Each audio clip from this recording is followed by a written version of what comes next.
আসসালামু আলাইকুম। আমার প্রিয় জিএসএম ভাই বন্ধুরা কেমন আছেন? আশা করি সবাই ভালো আছেন। আপনাদের আমিও ভালো আছি। বন্ধুরা আজকে একটা ফোন নিয়ে আসলাম স্যামসাং G530, 31, 32 এরকম একই মডেলের দেখতে। তো এটা G530 J7 প্রাইম, এটা একটু ওল্ড মডেল। তো এই ফোনগুলো খুব কম আসে, যদি আপনাদের কাছে আসে কীভাবে এটা রিপেয়ার করবেন তাই দেখাবো। ফোনটা চার্জিং প্রবলেম, তো পোর্ট চেঞ্জ করা হয়েছে, তাও এটা সমস্যার সমাধান হয়নি, সমস্যা বড়। এই জন্য কাজটা আমি আপনাদের দেখানোর জন্য নিয়ে আসলাম। তো এখানে দেখেন আমরা পোর্ট চার্জার ইন করছি, কোনো ইন্ডিকেট নাই ফোনে। তো ফোনটা প্রথমে ডেড ছিল, তো আমাদের পাশের দোকান থেকে ডেড ফোন রিপেয়ার করা হয়েছে। এখন কোনো ভোল্টেজও নাই আউটপুটে, ব্যাটারি কানেক্টরে। তো এটা ডেড ঠিক করার পরে এখন এটার যে ইস্যু হয়েছে, এটা কোনো চার্জিংয়ের কোনো সিগন্যাল নাই। তো এখন এটা আমরা স্টেপ বাই স্টেপ কাজ করব এবং আপনাদের বোঝানোর চেষ্টা করব কাজটা কীভাবে আমরা সম্পূর্ণ করব। তো এখানে দেখেন আমাদের ভোল্টেজ নাই বললেই চলে। তো আমরা কোথায় চেক করতেছি আপনাদের একটু দেখাই। দেখেন এখানে আমাদের ভোল্টেজ এক জায়গায় ইন হবে, এক জায়গায় আউট হবে। তো এখান থেকে আমাদের ভোল্টেজ ইন হচ্ছে, ঠিক আছে আমাদের ভোল্টেজ, কিন্তু আউট হচ্ছে না। তো বন্ধুরা আমরা মেইন যে চার্জিং আইসির স্কিমেটিকটা ওপেন করলাম। এখানে আমাদের 421 যেটা, সেটা হচ্ছে মেইন চার্জিং আইসি এবং এটা চার্জিং ইন। এখানে ইনপুট হবে। তো ইনপুট হওয়ার আগেই আমাদের যে সাপোর্টার আইসি আসে পাশে যেটা আছে, সেটা থেকে আমাদের ভোল্টেজ আউট হচ্ছে না। তো সেজন্য আমরা এটাকে চেক দিব। তো এটা আমাদের মেইন চার্জিং আইসি। তো এখানে দেখার আগে আমাদের দেখতে হবে যে সাপোর্টার আইসি যেটা আছে, এটার উপরেরটাই যে 420, তো এটা আমরা চেক দিব। এখানে কীভাবে ভোল্টেজটা ইন হচ্ছে আউট হচ্ছে। তো এখানে আমরা দেখতে পাচ্ছি, দেখেন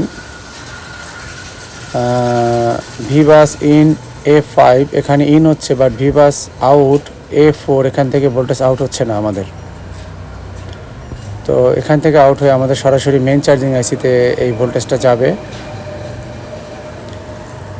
তো এটা থেকে আমরা আইডিয়া হয়ে গেছে, যেহেতু এই ধরনের কাজ আমি আগে পরে অনেকগুলো করছি, আমার একটা আইডিয়া আছে।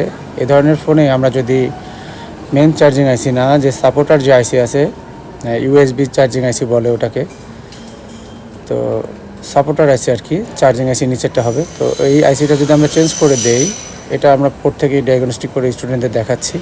তো যদি এটা আমরা চেঞ্জ করে দেই, তাহলে আমাদের এই ধরনের সমস্যার সমাধান হয়ে যায়। আমি অনেকগুলো ফোনের করছি, বাট এই আইসিগুলো এখন পাওয়া যায় না, আপনার পুরনো ফোনে থেকে কালেকশন করতে হবে।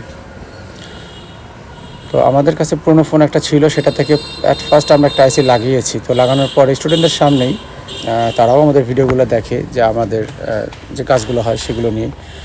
তো তারা দেখছে যে এখানে আমরা একটা আইসি লাগানোর পরে কিন্তু সেটা কাজ হয় নাই। তবে আপনি যখন কাজ বুঝবেন যে না আমার এখান থেকে অ্যাকচুয়াল প্রবলেম, তখন কিন্তু আমরা সেকেন্ড টাইম আরও একটা আইসি লাগাইছি। এর কারণ আমরা জানি যে এখান থেকেই সমস্যা, কনফিউজ হয়ে কোনো কাজ করা যাবে না।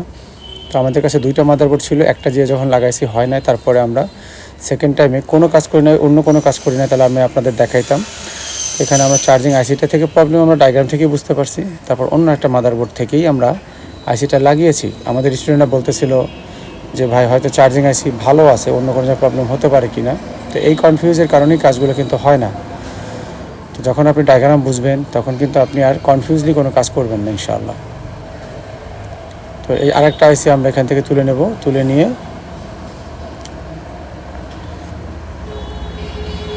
এখান থেকে এরকম বোর্ড আমার কাছে বেশ কয়েকটা ফালানো ছিল। তো একটা প্রথমে যখন কাজ হয়নি, তখন আরেকটা খুঁজে বের করে সেটা থেকে আইসি নিলাম।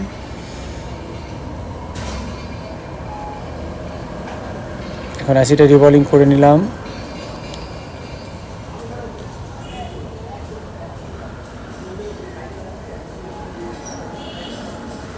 এখন আমরা আইসিটা লাগানোর প্রসেস করতেছি। বন্ধুরা, আপনারা যদি মোবাইল সার্ভিসিংয়ের অ্যাডভান্স লেভেলের কাজ শিখতে চান, হার্ডওয়্যার এবং সফটওয়্যারের,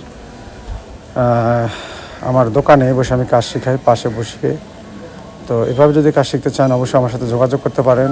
অনেকে ট্রেনিং সেন্টারে কাজ শেখার জন্য আগ্রহী হন। আসলে ট্রেনিং সেন্টারে মুখস্থ বিদ্যা ছাড়া আপনি কিছুই পাবেন না। দোকানে কিন্তু ভ্যারাইটিস কাজ আসে, বিভিন্ন ধরনের কাজ, লাইভ প্র্যাকটিসটা আপনি কিন্তু করতে পারতেছেন, প্র্যাকটিক্যালি কাজগুলো দেখতে পারতেছেন। দোকানের সিচুয়েশন, কাস্টমার হ্যান্ডেলিং, এসব সব বিষয়গুলো একটা দোকানে না থাকলে বোঝা যায় না। বন্ধুরা আমরা এখানে আইসিটা লাগানোর প্রসেস করতেছি। এখানে একটু সাবধানতা অবলম্বন করবেন, কারণ পাশে কোয়ালকাম আইসি পেস্টিং করা। তো আমাদের আইসিটা লাগানো হয়ে গেছে। আমি মেন পার্টগুলো আপনাদের দেখাচ্ছি, সময় যেন নষ্ট না হয়।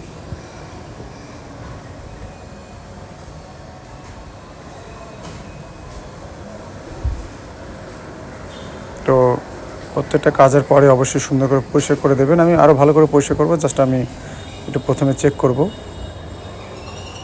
তো পাশেরটা হচ্ছে আমাদের পুরনো যে আইসিটা আছে সেই আইসিটা।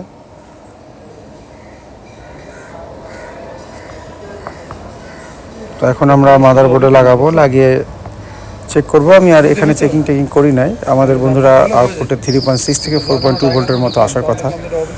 তো যেহেতু আমি অনেকগুলো কাজ করছি, আমি সরাসরি এভাবে কাজ করতেছি। আপনারা চাইলে আগে মিটার দিয়ে চেক করে নিতে পারেন। যদি না হয় তারপরে কি প্রসেসিংয়ে যাবো ইনশাল্লাহ আমি আপনাদের দেখাবো।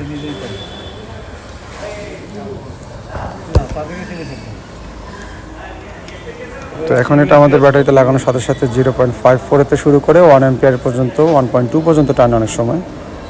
এটা আপনার ক্যাবেলের উপর ডিপেন্ড করে কি চার্জার। তো বন্ধুরা এখন আমরা চার্জারে লাগাবো। চার্জারে লাগানোর সাথে সাথে আমাদের 0.6 থেকে 1.2 অ্যাম্পিয়ার বা 1 অ্যাম্পিয়ারের মতো টানার কথা। অ্যাম্পিয়ার তো আমাদের পারফেক্ট অ্যাম্পিয়ার, হ্যাঁ 1.1 চলে আসছে। আশা করি আমাদের প্রবলেমটা সলভ হয়ে গেছে আলহামদুলিল্লাহ। তো এই ধরনের কাজ অনেক টেকনিশিয়ানরা ইগনোর করে, ফোন ডেড হওয়ার ভয়তে হিট করতে চায় না বা কাজগুলো করতে চায় না, অনেকের কাছে পার্টস থাকে না, এরকম সমস্যার কারণে। তো যাই হোক কাজটা লাইভ দেখালাম। কেমন লাগলো কাজটা আপনাদের কাছে? আর যদি কেউ কাজ শিখতে আগ্রহী হন, আমরা অবশ্যই কাজ শেখাচ্ছি, এখন আমাদের স্টুডেন্ট আমরা নিচ্ছি। তো সবাই ভালো থাকবেন, আশা করি কাজটা আপনাদের ভালো লাগছে। আমাদের স্টুডেন্ট ভাইদের জন্য সবাই দোয়া করবেন। আল্লাহ হাফেজ।